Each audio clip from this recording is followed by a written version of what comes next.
Hi, this is Anthony Scodary at Gridspace in the Gridspace offices. I have a pretty fun topic for today, which is generative AI, the term that everybody is using now. Is it plagiarism? Is it inspiration? Is it theft? Everything from WGA strikes to lawsuits are talking about whether generative AI is some new form of intellectual property theft. And I thought it would be a good springing off point to talk about what large generative models like a language model or Stable Diffusion do. So before we get to the juicy question of whether this is theft or a crime, I thought maybe we could talk about compression.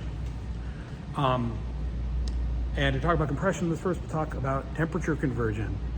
Let's say the simplest model that I can think of. You have a model that takes in a temperature in Celsius and it converts it into Fahrenheit. So not a very complicated model. I don't think people would typically call that machine learning, but it's something that if I just gave you a table of temperatures in Celsius and Fahrenheit, you could use that data set to train a linear model and probably do a really good job at figuring out the relationship that you can actually just look up for converting between Fahrenheit and Celsius. And you could even generate a much larger table or regenerate a table that you found in a reference textbook. And because all models allow you to interpolate, extrapolate, reconstruct, or predict, by definition, you are generating data points that hopefully were not in the original training data. So if I give you 10 temperatures, temperature pairs between Celsius and Fahrenheit, if your model is good and predictive, then it's able to predict new unseen out of training set conversions and as a linear fit, should do a pretty good job. That's what it means for a model to be predictive. You can do this with any model because that's what they're supposed to do. Every model, whether it's machine learning or you don't call it machine learning because the model's not fancy enough, is generative by definition because it's supposed to interpolate, extrapolate, predict, or reconstruct. It's able to generate things that were not in the training set. Also, every model is also a form of compression. Because let's say I give you a training set that contains 100 temperature pairs, and let's say it takes 30 to a couple hundred bytes to represent all these temperatures, depending how well they're represented. And you convert it into a linear equation that maybe has a couple fractions. So let's say it's 4 integers, maybe 8-bit integers to represent the formula best fit to a rational number, which is something you're gonna just get exactly right. That is a form of compression. You've taken complex data and turned it into a simple equation. That's why it's called regression. You're regressing it to something that's simpler, which is a linear equation in this case. That's true about all machine learning models. If they are well constructed and well trained and not overfit, they are compressing a large data set into a simpler functional relationship, in theory. And you can compute the compression ratio. So let's say in the case of our temperature conversion, we have a 300 byte training data set, a table of temperatures, and the new relationship can be represented compactly by 4 floating point numbers or by 4 integers as representing rationals. Then we have a compression ratio of 300 to 4, or roughly 75. Or let's take something more concrete.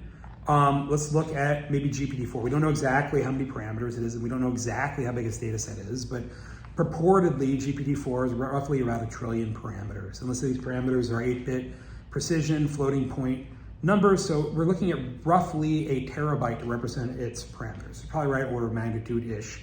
By contrast, we don't know exactly what data set it used to train on. We know it's more than just like the common crawl and the data sets used in GPT 3.5, but purportedly it's around a petabyte of data, which is 1,000 terabytes, meaning that if you look at GPT-4 like a compression algorithm, just like we did with our temperature conversion algorithm, we see a compression ratio of about 1,000. Now, if we were to compare that to JPEG, the compression ratio is typically somewhere between 10 to 70. Or if we compare it to MPEG, maybe 30. If we look at lossless algorithms, and trust me, machine learning models are not lossless algorithms, but we'll get back to them in a second. LGW might be somewhere typically around 3. It's super dependent on the data that it's compressing and what the entropy in that data looks like.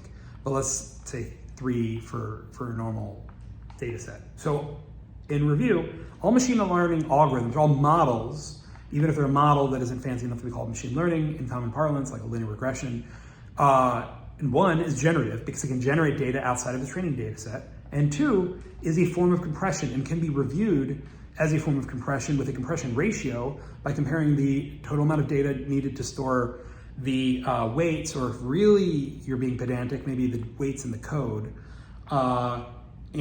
versus the data needed to store the data set. And there's different ways you can measure it, but we've been doing this for years with compression algorithms. So that brings us back to plagiarism, inspiration.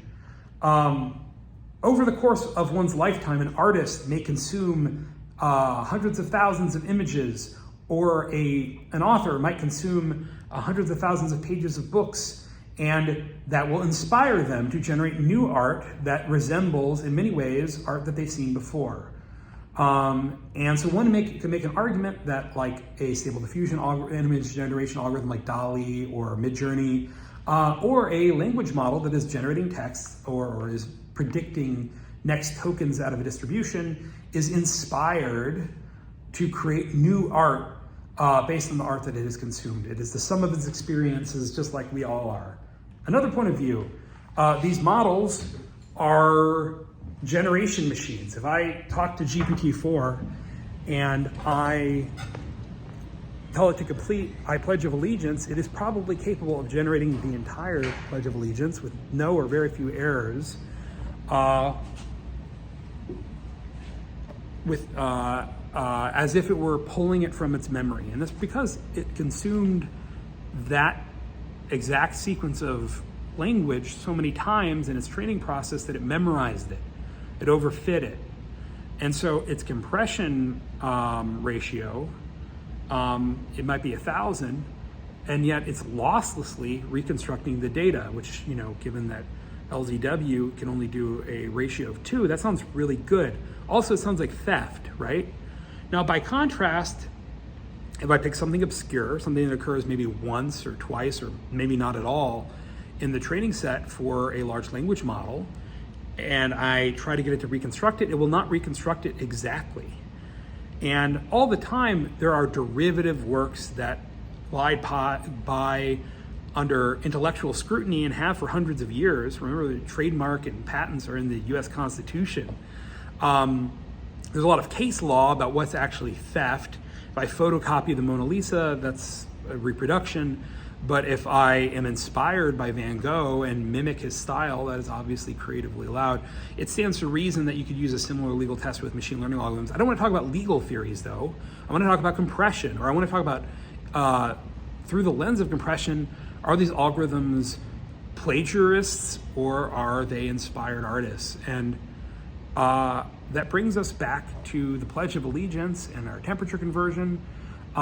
If you can reconstruct your training data set exactly, what does that tell us? Well, that probably tells us that if it's able to memorize the data set, that the data set was probably too small, something that in machine learning we typically call being overfit.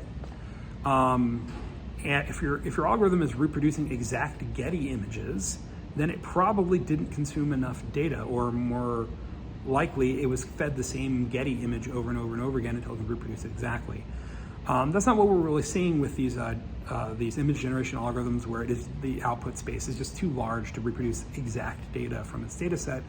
But with language models, it can reproduce exact full text. These are very large models that are sometimes fed the same data over and over and over and over again. And there's a lot of indicators that GPT-4 might be overfit, which is another way of saying this data set was small relative to the big model. It's easy to brag about a big model, but a big model also can be very undertrained.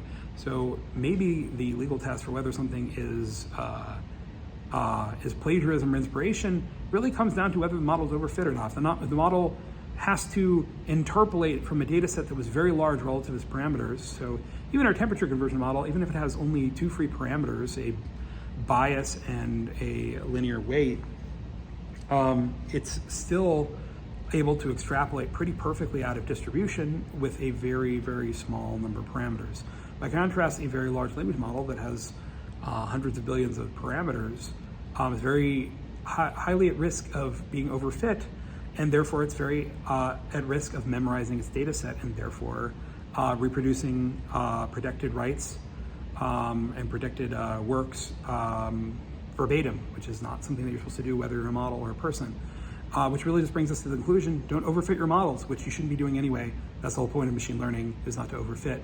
Overfitting is not machine learning, it's cheating. It's cheating whether you're talking about intellectual property or machine learning in general. So that's the conclusion. All right, thanks.